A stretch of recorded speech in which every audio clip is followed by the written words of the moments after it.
Hello and welcome world affairs. मैं हूं प्रशांत Dhawan. Now हाल ही में आपने सुना होगा कि BMW के इंजन वाली एक फ्लाइंग कार ने दुनिया की पहली इंटरसिटी फ्लाइट कंप्लीट करी है। नाउ देखो, दुनिया की पहली फ्लाइंग कार, ये कभी आप सर्च करोगे, रिसर्च करोगे कि एक्चुअली में थी कौन सी, आपको 85 ब्रांड मिलेंगे जो क्लेम करेंगे कि उन्होंने बनाई है so called world's first flying car. मगर पहली बार हमने देखा है कि एक फ्लाइंग कार ने एक सिटी से लेकर दूसरी सिटी में एक पूरी जर्नी कवर करी है 80 किलोमीटर्स की, और यह किया गया है यूरोप के देश स्लोवाकिया में। तो इसलिए इसको कहा जा रहा है ये एक्चुअली में है दुनिया की पहली फ्लाइंग कार, क्योंकि इसने प्रॉपरली फंक्शन करके दिखाया है। मगर इसी के साथ साथ कई लोग ये भी कह रहे हैं कि ये एक ऐसी फ्लाइंग कार नहीं है जो भविष्य में आम आदमी भी यूज कर पाएगा। ये मैं आपको समझाता हूँ क्यों। पहली बात तो जो ये एक फ्लाइंग कार है, इसकी वीडियो मैं आपको दिखाना चाहता हूँ। सो यहाँ पे आप देख पाओगे, ये है क्लाइन विजन। ये एक कंपनी है स्लोवाकिया की जिसने हाल ही में ये जो दुनिया की पहली फ्लाइंग कार है ये मैन्युफैक्चर करी है। इसमें इंजन जो है ये लगा है BMW का। ना यहाँ पर आप देखोगे, ये इसकी काफ़ी इमेजेस हैं और ये इसकी सबसे इंपॉर्टेंट वीडियो है जहाँ पे आप देख पाओगे इसकी ट्रांसफॉर्मेशन के किस तरीके से ये एक सड़क पे चलने वाली कार से ट्रांसफॉर्म होकर बन जाती है एक प्लेन। अभी के लिए अगर आप यहाँ पर देखें तो ये एक प्लेन है। मैं अगर आपको स्टार्टिंग से दिखाऊं, ये लिटरली आपके सामने एक प्लेन है। ये करता क्या है कि अपने जो विंग्स हैं इसको फोल्ड करके यहाँ पर ये बन जाएगा एक नॉर्मल सा स्पोर्ट्स कार, और दिस इज़ वेरी यूनिक। अब ये फ्लाई कैसे करती है कार, ये मैं आपको दिखा देता हूँ। यहाँ पे आप देख पाओगे, देखो घूम फिर के टेक ऑफ के लिए यहाँ पे आपको एयर स्ट्रिप चाहिए ही होगी। यहाँ पे आप देख पाओगे एयर स्ट्रिप पे इस तरीके से ये चलेगी, और फिर उसके बाद जो ये विंग्स हैं यहाँ पे ये निकाले जाएंगे, एंड उसके बाद लिटरली एक प्लेन की तरह ये यहाँ पर टेक ऑफ करेगी। और रिसेंटली जो इसने ये एक जर्नी तय करी है 80 किलोमीटर्स की, ये करी है at a speed of 170 to 180 kilometres per hour. बहुत इंप्रेसिव स्पीड है। पूरी जर्नी 30 मिनट के आसपास में कंप्लीट कर दी, और एक एयरपोर्ट से लेकर दूसरे एयरपोर्ट में यहाँ पर ये गए। और बाकी देखिए, लैंडिंग के लिए भी ऑब्वियसली बात है, यहाँ पे आपको एयर स्ट्रिप चाहिए ही होगी प्रॉपर लैंडिंग के लिए।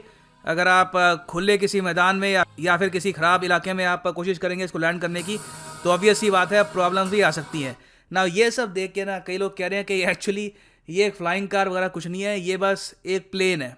क्योंकि इन रियलिटी जब हम सोचते हैं फ्लाइंग कार, तो हम सोचते हैं कि एक आम आदमी के पास सहूलियत आएगी कि वो घर से बाहर निकले, अपनी कार में बैठे और एक वर्टिकल लॉन्च के थ्रू बस सीधा वो आसमान में चला जाए और उसके बाद वो ट्रैवल करे।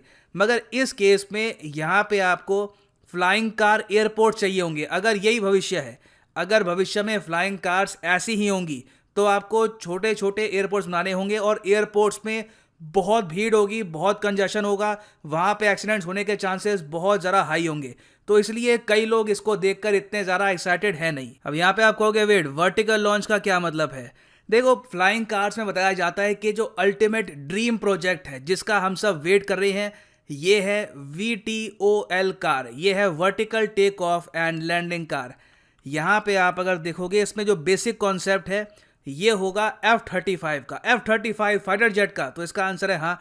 F-35 को आपने अगर कभी देखा हो, मैं आपके सामने एक वीडियो प्ले कर दूंगा, आप यहाँ पे नोटिस कर पाएंगे कि ये वर्टिकली, मतलब कि इस तरीके से टेक ऑफ कर सकता है और ऐसे लैंडिंग भी कर सकता है।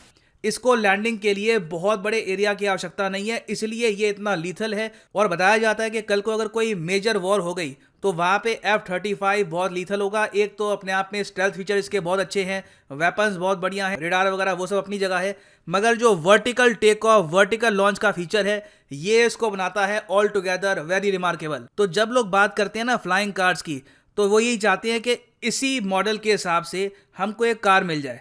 अभी जैसे यहाँ पे इन्होंने विंग्स लगा रखे हैं, नीचे जो पहिए हैं ना, यहाँ पर भी हमारे पास एक ऐसी कार आ जाए जहाँ पर पहिए लगे हों और इस तरीके से ये टेक ऑफ और लैंडिंग कर पाए। इसमें फ़ायदा ये है कि टेक ऑफ और लैंडिंग काफ़ी आसान हो जाएगी, एक आम आदमी भी इसको टेक ऑफ कर पाएगा। उसके बाद हवा में फ्लाई किस तरीके से करना है उसकी ट्रेनिंग रिलेटिवली आसान हो जाएगी। नहीं तो अगर आपको हर बार लैंडिंग करनी है प्लेन की तरह, तो इसमें एक्सीडेंट की पॉसिबिलिटी काफ़ी हद तक बढ़ सकती है। उसके अलावा पायलट को बहुत ज़्यादा ट्रेनिंग की आवश्यकता है, तभी यहाँ पे प्रॉपरली लैंडिंग कर पाएगा कार की। और हाँ, मैं आपको यही बता दूं कि स्लोवाकिया में जो ये कार उड़ाई गई है ये भी अपने आप पे एक रिमार्केबल फीट है। मैं ये नहीं कह रहा कि ये बस रबिश है, ये भी अपने आप पे बहुत बढ़िया फीट है।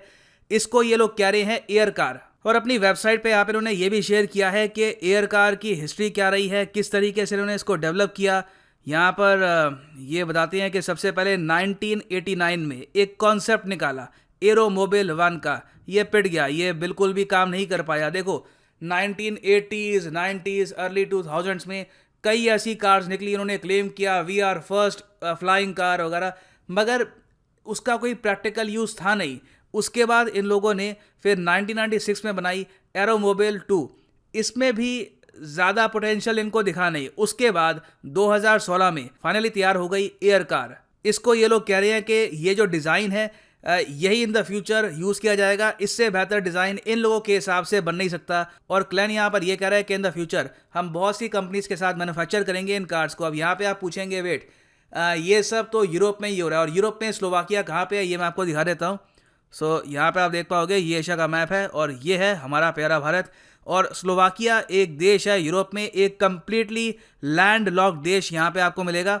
स्लोवाकिया की कैपिटल है ब्रातिस्लावा। नाउ इंडिया की अगर हम बात करें तो एक डच कंपनी है, डच आपको पता होगा मतलब कि नेदरलैंड्स की कंपनी है। इसने गुजरात की स्टेट के साथ एक एमओयू साइन किया था 2020 में कि 2021-22 के आसपास पाल वी नाम की एक फ्लाइंग कार है, इसकी मैन्युफैक्चरिंग स्टार्ट करेंगे इन गुजरात। पेंडेमिक की वजह से काफ़ी प्लान्स डिले हो गए हैं, मगर पॉसिबिलिटी है कि इन द फ्यूचर आपको गुजरात में भी पाल वी नाम की जो ये कार है ये मैन्युफैक्चर होती हुई दिखे। मगर ये एक इंडियन कंपनी नहीं होगी, ये एक विदेशी कंपनी होगी जो मैन्युफैक्चर करेगी इसको इन इंडिया। या तो पूरी कार ये मैन्युफैक्चर करेंगे या फिर कुछ इसके पार्ट्स यहाँ पर मैन्युफैक्चर करेंगे। ना यहाँ पे आप लोग सोचोगे वाह हम लोग यहाँ पर फ्लाइंग कार्स की बात कर रहे हैं, अब तो दिख रहा है कि मैक्सिमम कितना टाइम लगेगा, 5 साल 10 साल, और फिर हम इंडिया में भी देखेंगे और जगह भी दुनिया भर में लोग फ्लाइंग कार्स यूज़ करेंगे। तो देखो फ्लाइंग कार्स यूज़ तो करेंगे, मगर ये मैं आपको बता दूं कि जब ये यूज़ करी जाएंगी इसमें बहुत सारे पॉलिसी इश्यूज़ आएंगे। पॉलिसी इश्यूज़ क्या होंगे? सरकारों को सबसे ज़्यादा डर ये है कि आम आदमी के हाथ में एक उड़ता हुआ वाहन अगर थमा दिया तो इंटरनेशनल बाउंड्री का मजाक बन जाएगा। इस पर एक रिपोर्ट भी पब्लिश करी थी वर्ल्ड इकोनॉमिक फोरम ने कि फ्लाइंग कार्स अगर बहुत ही इजीली एक्सेसिबल हो गई तो आप सोच कर देखिए, कोई आदमी जो उत्तर प्रदेश में रहता है अगर उसके पास फ्लाइंग कार है तो क्या चीज़ उसको रोकती है कि कभी भी वो चाइना चला जाए या फिर वो और कंट्री में चला जाए? वो बात अलग है अगर वो पकड़ा गया, मगर उसके पकड़े जाने के चांसेस बहुत कम है। देखो इंटरनेशनल जो बॉर्डर है वहाँ की सड़कें तो प्रॉपरली कंट्रीज गार्ड कर नहीं पाती, काफ़ी बार बॉर्डर्स को इलीगल तरीके से क्रॉस किया जाता है।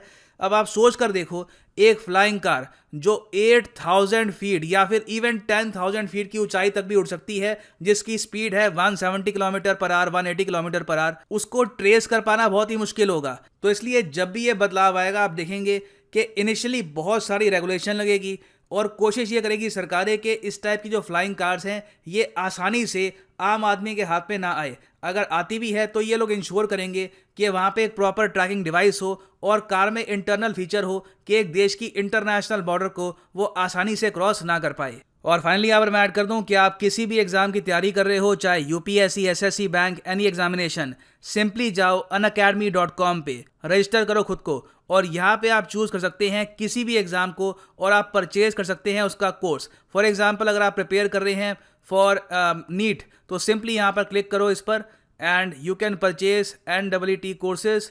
और यहाँ पे आप जो प्लस या आइकॉनिक कोर्स है परचेज कर सकते हैं। आइकॉनिक कोर्स में हमेशा आपको मिलेगा एक पर्सनल कोच जो इंश्योर करेगा कि कोर्स लेने के बाद आप ठंडे ना पड़ जाएं, प्रॉपर तरीके से कोर्स को फॉलो करें। तो अगर आपको 18 मंथ का कोर्स लेना है तो ये आपको पड़ेगा 4444 रुपीज़ का पर मंथ। ये प्राइस कभी भी पे मत कर देना, यूज़ करो यहाँ पे promo code PD10 and the prices will fall. So use the code PD10 and save money. So इसी नोट के साथ ये है वीडियो कांत। Thank you for listening and as always God bless you all.